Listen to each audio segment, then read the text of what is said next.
Je vais vous parler maintenant de la problématique de l'humidité et des biosourcés en mettant le point sur un sujet qui rend complexe la réalité. Donc je vais aller très vite puisque 5 minutes, normalement il me faut 7 heures pour faire le tour du sujet et au bout de 5 minutes je vais vous amener une des conclusions des 7 heures. Donc effectivement c'est un peu une vision rapide, mais une pastille, on a dit c'est petit, c'est rapide. Ok, super. Alors, restez très concentrés puisque 7 heures en 4 minutes puisqu'on vient de manger une minute. Alors, humidité isolant biosourcé. Déjà un petit recul pour, on dézoome un peu, simplement pour rappeler que le problème de l'humidité est à appréhender vis-à-vis du bâtiment dans sa globalité et le bâtiment dans un environnement proche. Et il y a des réflexes qui ne sont pas encore pris, mais qui sont à prendre. Entre autres, lorsqu'on sait qu'il y a 500 000 sinistres déclarés en France dus aux canalisations encastrées vieillissantes, eh bien enregistrer qu'un réflexe à avoir, c'est quand on fait une réhabilitation lourde, eh bien on change les conduits, l'ensemble des canalisations encastrées par du non encastré ou dans des coffres accessibles. Voilà. Donc ça fait partie de la culture qu'on a quand on se spécialise un peu sur cette problématique de l'humidité dans son ensemble. Maintenant, on va regarder ce qui se passe dans les parois vis-à-vis de la problématique de la vapeur d'eau. Donc on laisse tomber remontée capillaire, pluie, protection à la pluie, tout ça. On se concentre sur la problématique de vapeur d'eau parce que je dirais, on fait facilement des nœuds en est-ce qu'il faut une étanchéité à l'air, une membrane, des choses comme ça. Donc on va regarder ce qui se passe et là on va regarder sur une paroi originelle, donc le mur avant, donc on est dans l'existant. Qu'est-ce qui se passe l'hiver? Il faut simplement savoir que l'hiver, à partir du moment où il fait froid dehors, il n'y a pas beaucoup de vapeur d'eau dans l'air extérieur et il y en a de fait beaucoup moins que côté intérieur où, bien qu'il y ait une ventilation, il y a une quantité de vapeur d'eau, je dirais, il y a un air chaud donc qui s'équilibre avec une quantité plus importante. Donc l'hiver, on a un flux de vapeur d'eau qui cherche à traverser nos parois d'origine et dans la partie froide de nos parois, on a une condensation de vapeur d'eau, c'est ce qu'on appelle le point de rosée. En fait, c'est condensation due à la saturation de vapeur d'eau. Il y a trop de vapeur d'eau par rapport à ce que l'ambiance, vu sa température, peut accepter. Donc, une partie de cette vapeur d'eau se condense. Ce qui ne pose pas spécialement de problème dans le bâti ancien, sauf si vous avez fait des enduits d'étanchéité trop fermés, des choses comme ça. Mais dans l'ancien, je dirais, c'est micro-gouttes.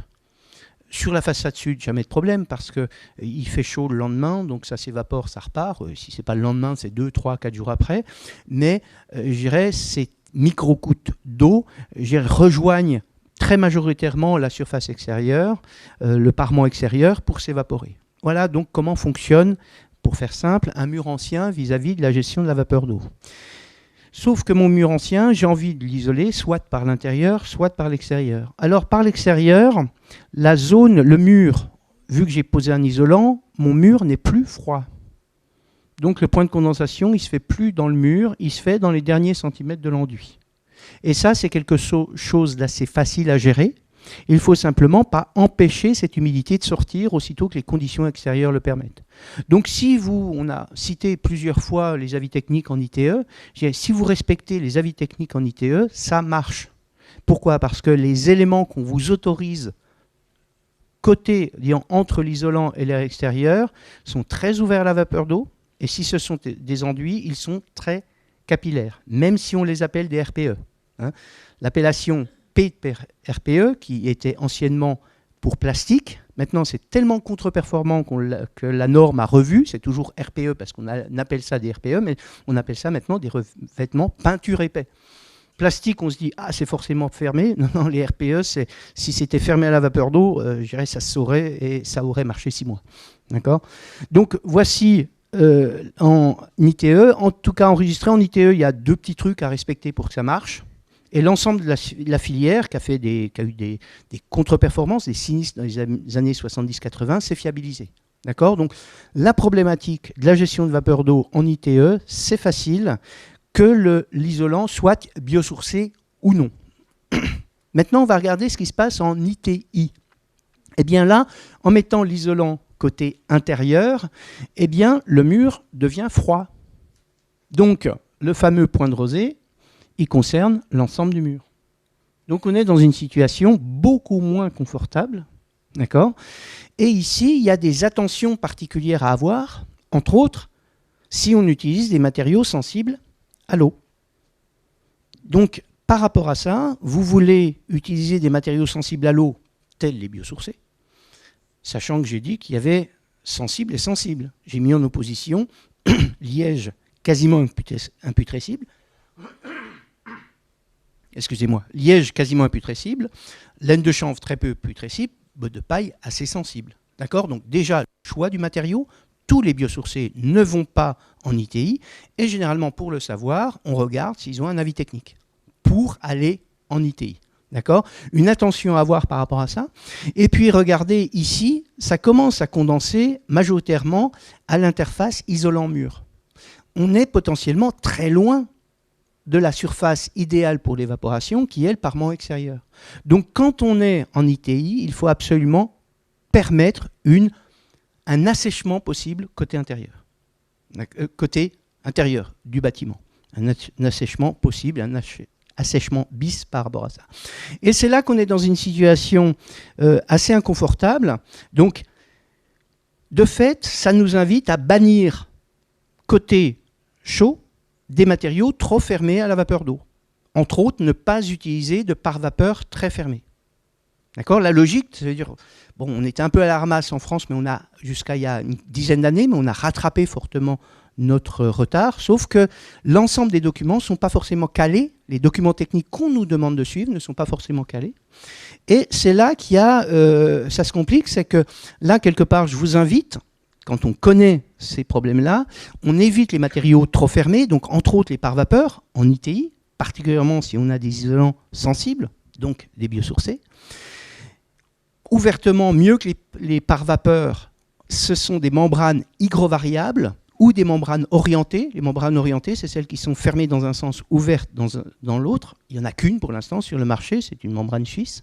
Donc soit on va être avec un système, soit membrane hygrovariable, soit membrane orientée, soit avec des murs fragiles, avec des solutions très capillaires. Donc c'est le cas par exemple de la ouate de cellulose ou des bétons de chanvre qui nous seront présentés tout à l'heure. D'accord ? Donc, ouvertement, la logique, c'est faciliter, permettre l'assèchement côté intérieur. Et le problème qu'on a, c'est que les avis techniques sur les biosourcés sont de l'ancienne école, sont basés sur un pare-vapeur très fermé. C'est-à-dire que si vous respectez au pied de la lettre l'avis technique, vous avez une solution beaucoup plus risquée, beaucoup moins robuste que si vous vous émancipez de l'avis technique sur ce point-là. Donc heureusement, ce n'est pas souvent que je montre du doigt les avis techniques en disant attention, parce que l'avis technique, c'est pour nous professionnels quand même rassurant. Ça existe, l'assurabilité est automatique si on fait ce qu'il demande, tout ça. Ouais, mais là, il y a un point de progrès. Alors, j'ai mis Mario Kart qui propose, qui présente qui installe des bananes, tout ça. Je dirais dans le groupe des sachants qui sont dans les avis techniques, il y en a qui le savent. Voilà, le fait que les biosourcés n'est pas un tapis rouge de dérouler pour eux, ne les dérange pas forcément. Donc ça fait partie des points à améliorer dans les années à venir. Si vous voulez en savoir plus sur ces sujets-là, j'espère que je vous ai bien frustré, 5 minutes pour parler du sujet quand même. Alors, la Scope des Deux Rives fait des super formations. Sinon, vous avez ces documents-là qui vous permettent de faire le tour du sujet. Le dernier point par rapport à ça, parce qu'on pourrait en parler des heures, et je pense avoir déjà mangé mes 5 minutes, quand on parle des biosourcés, enregistrez que quelques biosourcés sont très hygroscopiques. C'est-à-dire, c'est le cas disons, quels sont les matériaux les plus hygroscopiques? C'est le bois ou la terre crue, par exemple. Ce sont des matériaux qui peuvent fixer en leur sein, sous forme d'eau, une partie de la vapeur d'eau, en fonction du taux d'humidité relative. D'accord ? Et que ce fonctionnement hygroscopique est plutôt accompagné d'avantages. Je ne veux pas lire là la grande diapo, mais les avantages sont présentés là. D'accord ? Et vous avez quelques solutions d'isolants biosourcés qui sont particulièrement bien lotis par rapport à ça. Donc ça contribue, entre autres, à l'amélioration du confort et du ressenti à l'intérieur du bâtiment. Donc les isolants biosourcés les plus hygroscopiques sont les fibres de bois denses et le béton de chanvre qui va nous être présenté par Laurent Mouly tout de suite.